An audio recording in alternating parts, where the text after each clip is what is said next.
ইসলামী bank news top 10।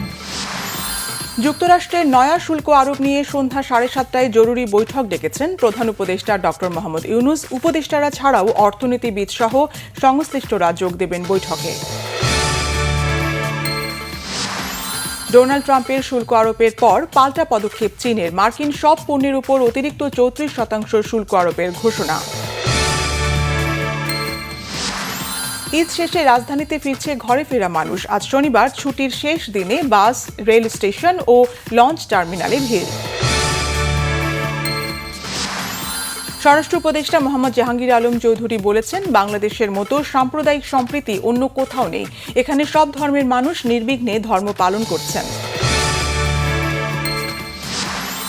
Battery পুড়িয়ে কেউ যদি সীসা বের করার চেষ্টা করে, পরিবেশ রক্ষার স্বার্থে তাদের বিরুদ্ধে কঠোর পদক্ষেপ গ্রহণ করা হবে, পরিবেশ উপদেষ্টা সৈয়দা রেজওয়ানা হাসানের হুঁশিয়ারি। নাশকতা সৃষ্টির অভিযোগে মেহেরপুর জেলা আওয়ামী লীগের সাধারণ সম্পাদক আব্দুল খালেককে গ্রেপ্তার করেছে পুলিশ। শরীয়তপুরের জাজিরার বিলাসপুরে আধিপত্য বিস্তারকে কেন্দ্র করে দুই পক্ষের সংঘর্ষ, ককটেল বিস্ফোরণ, পরিস্থিতি নিয়ন্ত্রণে নিরাপত্তা জোরদার।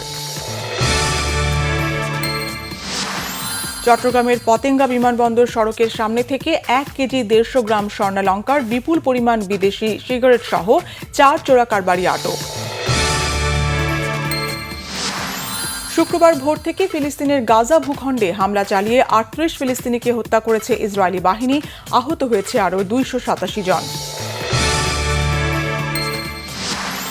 স্প্যানিশ লা লিগায় আজ রাতে মাঠে নামছে রিয়াল মাদ্রিদ ও বার্সেলোনা প্রতিপক্ষ ভ্যালেন্সিয়ার এবং রিয়াল বেতিস।